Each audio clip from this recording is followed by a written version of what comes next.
Assalamualaikum dan salam Sarawakku sayang. Bersama saya Lia Amira Anwarigos dalam Buletin Ukas edisi petang 10 Jun 2020. Tumpuan berita. Ketua Menteri Datuk Patinggi Dr. Abang Haji Abdul Rahman Zohari Tun Datuk Abang Haji Openg dijangka melakukan lawatan kerja ke Pusat Betong esok. Pada sebelah paginya, beliau dijangka akan menghadiri taklimat projek di Pejabat Daerah Pusat. Sejurus itu, Datuk Patinggi Abang Zohari dijangka melakukan lawatan ke tapak projek Jambatan Batang Sari Bas Pusat dan Jambatan Sungai Kurian Saratok. Kedua-dua projek jambatan tersebut adalah termasuk dalam rangkaian jalan pesisir yang menghubungkan wilayah selatan dan utara di negeri ini. Apabila kedua-dua projek itu siap kelak, ia diyakini mampu merangsang kegiatan sosioekonomi masyarakat di kawasan pesisir negeri ini. Berita seterusnya. Bermula jam 12.30 malam tadi, semua sekatan jalan raya antara negeri dan daerah ditarik balik. Menteri Kanan Keselamatan Datuk Seri Ismail Sabri Yaakob dalam sidang media Perintah Kawalan Pergerakan berkata, berikut sejajar dengan pelaksanaan Perintah Kawalan Pergerakan Pemulihan PKPP yang berkuat kuasa hari ini. Pemulihan. PDRM akan menarik balik semua sekatan jalan raya di seluruh negara kecuali di kawasan-kawasan yang digunakan oleh pendatang asing tanpa izin melalui lorong-lorong tikus di kawasan-kawasan pantai dan sebagainya. Jadi untuk ops benteng saja sekatan jalan raya ini diadakan, tapi tidak lagi untuk rentas negeri.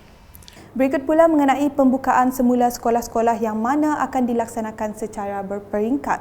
Menteri Kanan Pendidikan Dr. Razzie Jidin dalam sidang media hari ini berkata, sebagai permulaan, pembukaan sekolah hanya melibatkan murid kelas-kelas peperiksaan awam iaitu Sijil Pelajaran Malaysia SPM, Sijil Vocational Malaysia SVM, Sijil Tinggi Persekolahan Malaysia STPM, Sijil Tinggi Agama Malaysia STAM dan peperiksaan antarabangsa yang setara.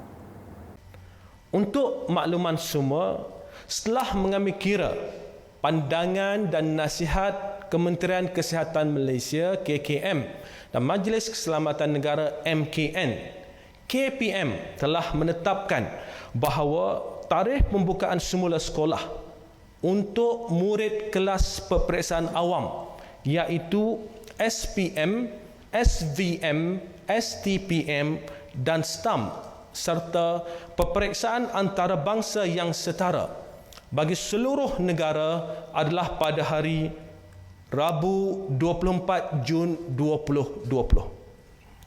Selanjutnya, Speaker Dewan Undangan Negeri Dun Sarawak Datuk Muhammad Asfia Awang Nasar dalam sidang media khas hari ini menjelaskan pernyataan media bersama atau joint statement oleh Menteri Muda di Jabatan Ketua Menteri, Undang-Undang Hubungan Kerajaan Negeri Persekutuan dan Pemantauan Projek Datuk Hajah Sharifah Hasidah Said Aman Ghazali dan Pengerusi Petronas Datuk Ahmad Nizam Saleh pada 8 Mei 2020 bukan perjanjian rasmi. Menurut beliau, berdasarkan keputusan sebulat suara Ahli Jawatan Kuasa Perundingan, ia bukan perjanjian rasmi yang terikat dan tiada implikasi undang-undang yang mana masih dalam rundingan berterusan.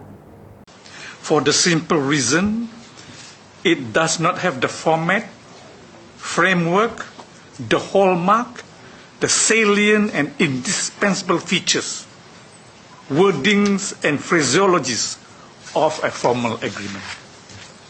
It does not have proper title, recitals, preambles, bahawasanya, whereas, now, therefore, it is therefore agreed, no signature, no witness's name, no seal, no witness's seal, no witness's name and signature. Beralih ke perkembangan harian COVID-19. Tiada kes positif dilaporkan hari ini menjadikan jumlah keseluruhan kes positif di negeri ini kekal sebanyak 556 kes. Kenyataan media harian Jawatan Kuasa Pengurusan Bencana Negeri JPBN Sarawak turut memberitahu terdapat satu kes baru yang telah sembuh dan discharge dari Hospital Umum Sarawak. Ia menjadikan jumlah keseluruhan kes positif COVID-19 yang telah sembuh dan discharge seramai 526 orang atau 94.60%. Sementara itu, dalam kenyataan sama, JPBN Sarawak turut memaklumkan Kerajaan Sarawak akan menguatkuasakan PKPP bermula hari ini hingga 31 Ogos 2020 selaras dengan pengumuman Perdana Menteri Tan Sri Datuk Dr. Haji Muhyiddin Yassin pada Ahad lepas. Menurut JPBN Sarawak, penguatkuasaan PKPP adalah dilaksanakan di bawah Akta 342 / Akta Pencegahan dan Pengawalan Penyakit Berjangkit. Jabatan Kesihatan Negeri Sarawak juga akan terus memantau perkembangan kejadian jangkitan dan memastikan langkah pencegahan serta kawalan yang sewajarnya adalah dilaksanakan secara berterusan semasa PKPP. JPBN Sarawak juga mengingatkan orang ramai agar terus mematuhi prosedur operasi standard SOP PKPP bagi mengelak gelombang kedua wabak COVID-19 di negeri ini. Sebelum mengakhiri buletin, saksikan video khas istimewa buat petugas barisan hadapan. Terima kasih atas segala perjuangan anda. Anda hero kami.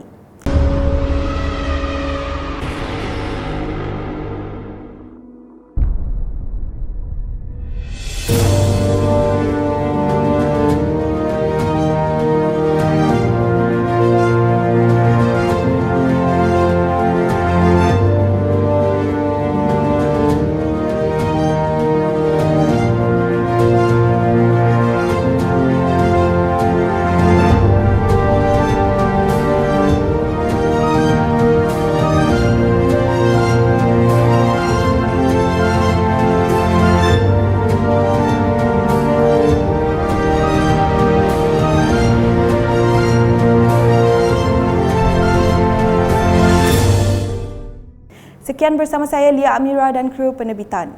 Dapatkan berita terkini Sarawak dengan melayari portal ukas.sarawak.gov.my, UKAS channel di YouTube atau melalui Facebook, Twitter, Instagram dan aplikasi Telegram Buletin UKAS. Salam UKAS.